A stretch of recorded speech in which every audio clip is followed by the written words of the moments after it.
Find functional hilarity at the Biffa Emporium. Girl, it's what I heard. Allegedly, it's just the word. Allegedly, it's on the street. Allegedly, I sing to the beat. Allegedly, lee, lee, lee. Allegedly, lee, lee, lee. Allegedly, lee, lee, lee. Allegedly. The Dixie Chicks are back. I just listened to Gaslighter. It's amazing. The harmonies. It's a cute song. It's about Natalie Maine's divorce. Good song, but not too messy. I was just like, ooh, you about to put your business in the street. But she didn't put too much business in the street. But I cannot wait for the full album. I will be at the tour. Love the Dixie Chicks. The group kind of like broke up before, and now they're back together. So I'm like, look, I want to see this. I love the Dixie Chicks. I can't wait. I just like artists that write their own material. Like myself. Not like Beyonce.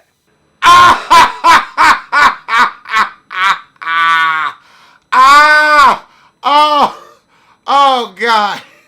You know, I really shouldn't laugh, but Nicki Minaj's husband and apparently the wart on the tip of his nose have been arrested by U.S. Marshals because he hasn't registered as an offender. Well, now we gonna have Nicki's address because he gonna have to register. They gonna have to let everybody in the neighborhood know, child, hide your wife, hide your kids. I figure that your assistant would take care of that. You know you have prison procedures and felon errands to run. Kevin McCall wants to reunite with Eve and their child, and he says they all need therapy. You acting ignorant in the court, nah, you leave that child alone. You get yourself right first. You can't even afford a flight from Atlanta to Los Angeles to get back home, so I don't know how you're gonna afford this therapy.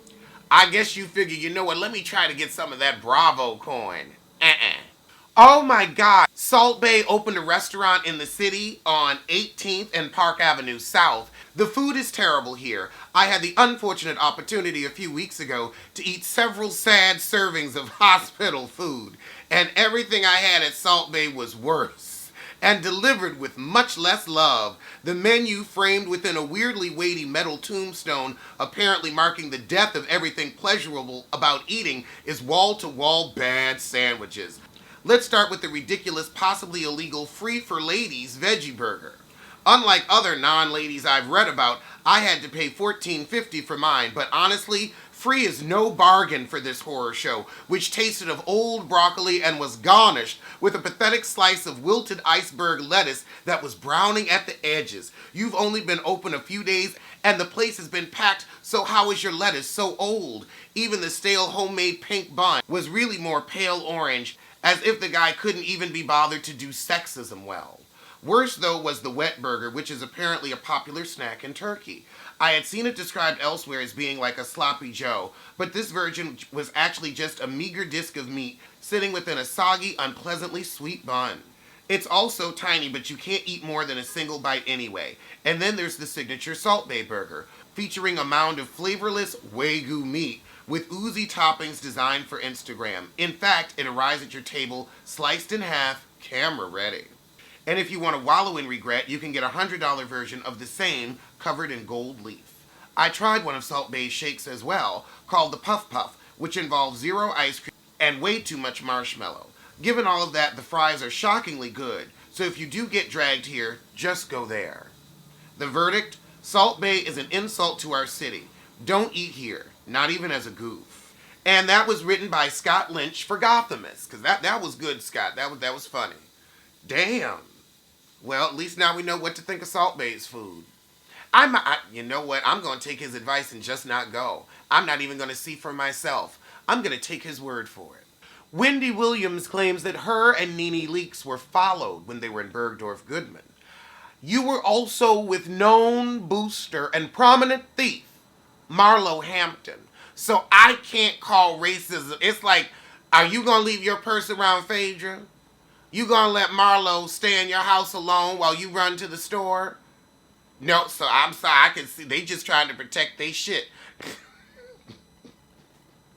You see Marlo coming, you're like, you're a store and you see Marlo coming, you're like, look, everything she touches, she's taking pictures to case the joint. Her boys will be by in a minute to pick up the stash. I mean, Marlo gives me the, I'ma leave clothes in the dressing room so somebody else can come take them and I'll keep the store manager busy. You know, she gives me a boosting tea, an accessory to boosting tea, and a buying boosted clothes tea. So I can't be mad at somebody for wanting to protect their business from a known thief. According to the Jasmine brand, Carl Crawford calls Megan Thee Stallion a liar and a fraud and criticizes Jay-Z and Rock Nene. He said that's what they do. They hop on the weak.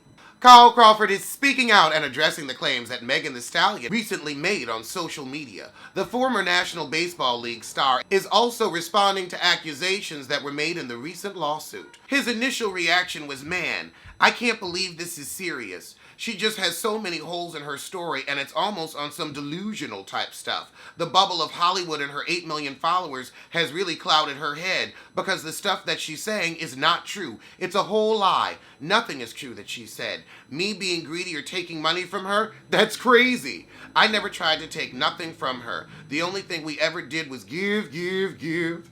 Now she fell for the oldest trick in the industry, the divide and conquer trick. Everybody in the industry knows this is what Jay-Z and Rock Nation do. They find the smallest things wrong because there weren't any problems before she left, and then she says, I didn't want to negotiate. Oh, tell everybody your definition of negotiating. Your definition is, okay, I'm going to send Suge Knight's old lawyers to come in, and it's like a stick-up. Of course I'm like, this isn't a negotiation. This is a robbery. Then he said T. Ferris went with her to Rock Nation, and they just said they was going to look around, and then all of a sudden they signing deals, and he finds out on Instagram with everybody else. He says at the end of the day, tell them what their real plan was. The real plan was to get you out of my contract so they can sign you to Rock Nene. That's all they want to do. We gave this girl a 60-40 split. Now go ask the artist about that. She got parts of her masters the first time. You think Jay-Z would have given her part of the masters on her first deal with Rock Nation? Fuck no. Then she's getting $100,000 a show and she doesn't want to pay up.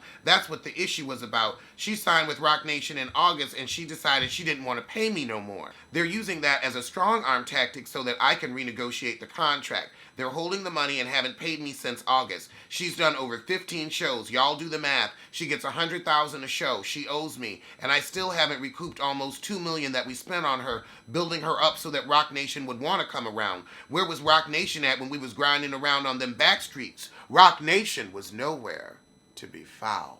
Well, it looks like this is only going to get settled in a court of law. That's a damn shame. But the lawyers always are the real winners in this. In other bad news, Tamar Braxton, and it's Tamar. T-A is a T sound. Tamar. But celebrity hairstylist Johnny Wright will co-host her new show. Now, I don't know how he's a celebrity hairstylist with a hairline like this. Ooh, Lord. I'm sorry, what is up with that head? Oh, God, and then he got one of them lips that go all the way up so you can see teeth and then like 6 inches of gum. And he ain't got that much top lip. Oh, Lord. That's going to be a sore for sight eyes. I was going to look at it, but I don't know if I'm going to have to look at him. Spike Lee says he's done supporting the Knicks this season after yesterday's verbal altercation at Madison Square. I mean, I didn't know the team that he was going to see. I didn't know it was the Knicks. But apparently the Knicks are a bad team, so they really need him there to try to get butts in the seats. So maybe the Knicks fucked up. He said they wanted me to leave the Garden, walk outside to 33rd where he came from, and then come back from 31st Street. He said he wasn't doing that. You already scanned my ticket, and you can't scan a ticket twice.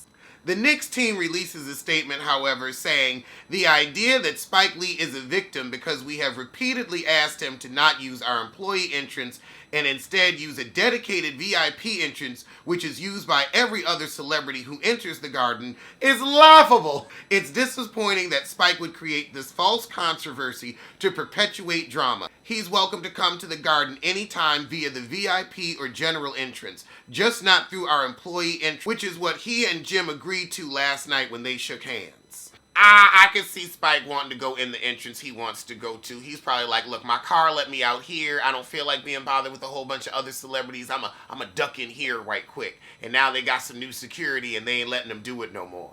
Donna Brazile told Ronna McDaniel to go to hell. That was one of the funniest moments of the week. She said Republicans don't have a process. They're canceling primaries and have a winner take all. They don't have the kind of democracy that we see on the Democratic side. And for people to use Russian talking points to sow division among Americans, that is so stupid. So Ronna, go to hell. Go to hell. We are not trying to prevent anyone from becoming the nominee. And then Ed says, whoa. And Donna says, this is not about no. Go to hell. I'm tired of it. Child, she had hashtag go to hell Ronna trending. Now that was a hoot. See, we need a little more of that on the news. A little more go to hell. Oh, Lord. Now let's get into this Stevie J versus Trick Daddy shit. So Stevie J quote, good morning. Ladies, retire those lace fronts from Love and Hip Hop Miami, except Prima Donna. Fire hair and makeup immediately. Have our sisters out here looking nuts. I mean, he should really tweet that to Tyler Perry. Sissy Perry. Yeah, Amara's wig was, it was a joke, and the punchline was Amara's head. It joked all over her head. So Trick Daddy has a comeback for that ass. Anytime a heifer get on social media and comment about somebody from Miami, I'ma check them. And then you gonna get on social media and comment on the girls from Love and Hip Hop Miami. Now it's getting personal. That means you're a girl dog. The next girl dog that says something, I'ma slap the shit out of. I'ma slap the shit out your boy. Now, Trick, you need to keep your blood pressure low and your lupus under control, so you can't get yourself all excited trying to fight Stevie J. And Stevie J is nothing but one big muscle. Will knock those gold teeth out of your mouth and then use them to pay some child support. So Trick, you ain't gonna slap shit. You need to slap them pills in your hand and get your blood pressure under control. That's what you need to do. This is probably just some shit to get people ready for Love and Hip Hop Atlanta. They probably told Trick and Stevie to get in a dust-up over Twitter, because we haven't heard shit from Stevie. But now all of a sudden Trick got shit to say about Stevie J. It's because Miami and Atlanta are about to be on at the same damn time. It's full free press and promo. Act like you know.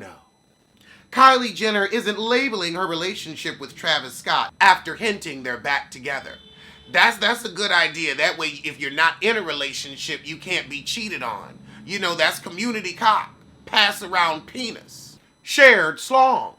So just know what you're getting into. I think that's a good move.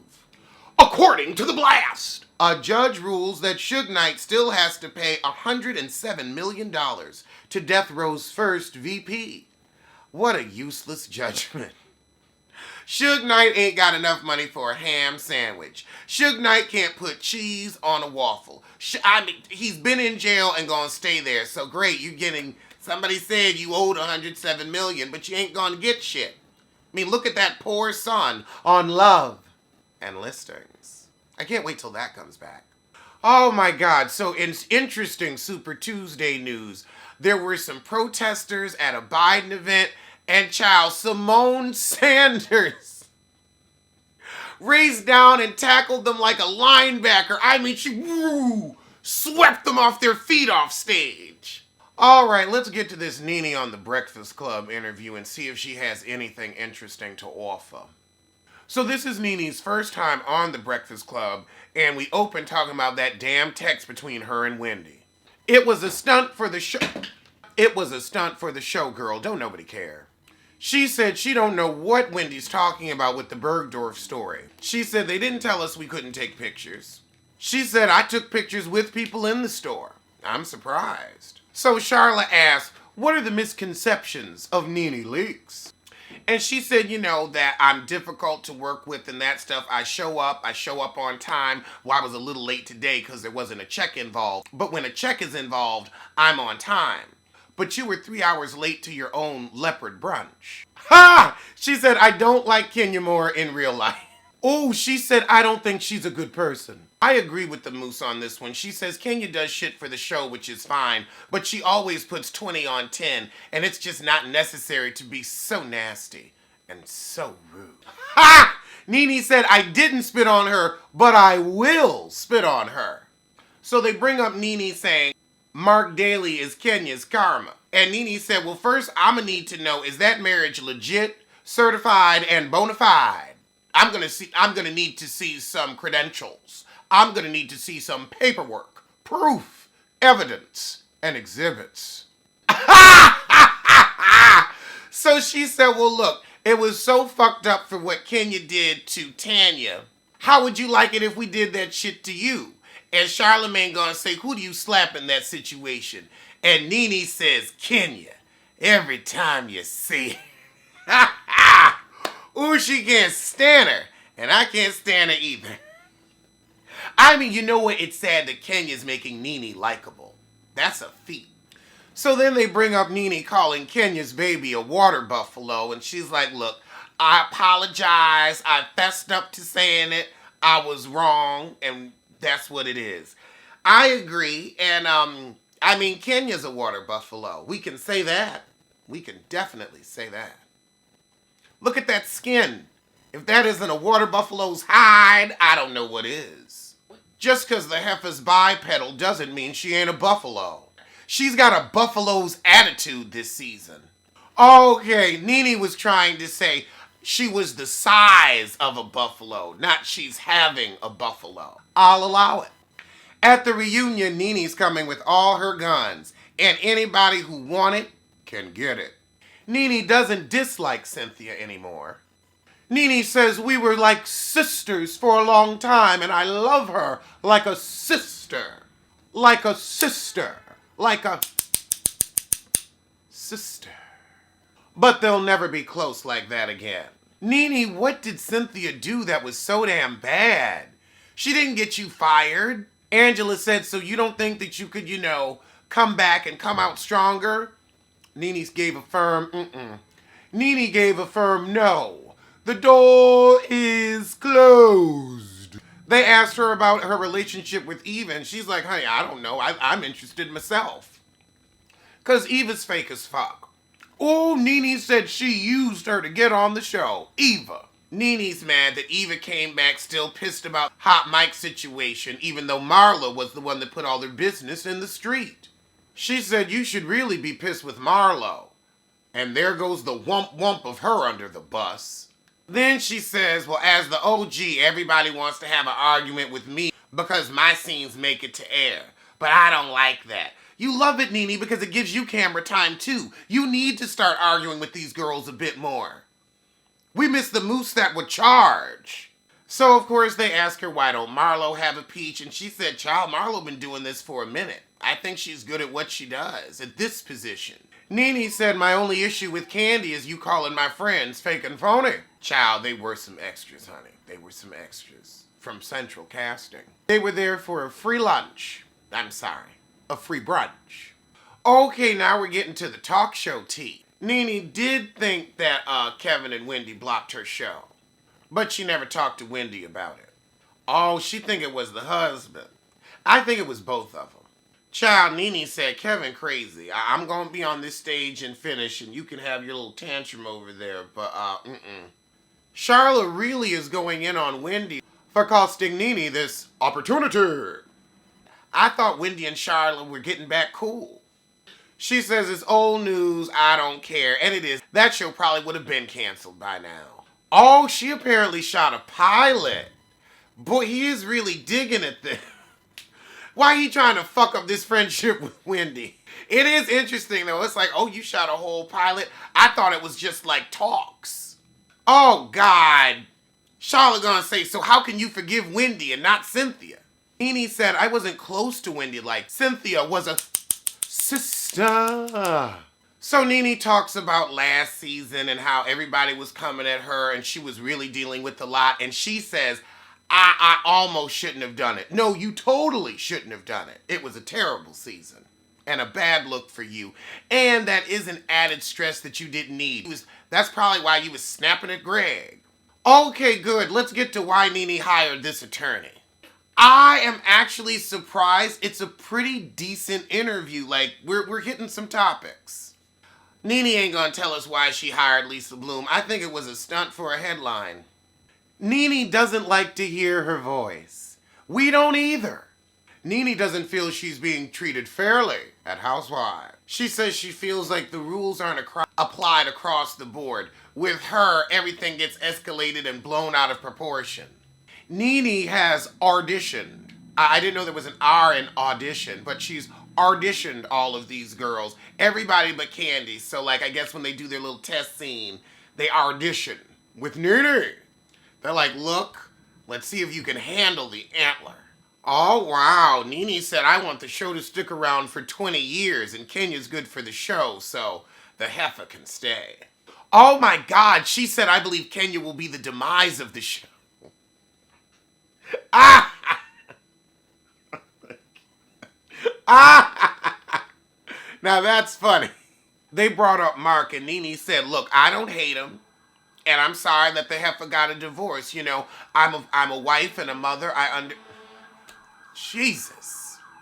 I understand what that pain is. However, if she wasn't so busy messing around in everybody else's family business and focused on hers, she might still have a family. Okay, well, that was a cute little interview. I'll see you soon for something. So tell a kin, tell a friend, tell that heifer you hate. Alleged what? Alleged who? Allegedly, allegedly. Don't blame, don't sue. Allegedly, allegedly, allegedly.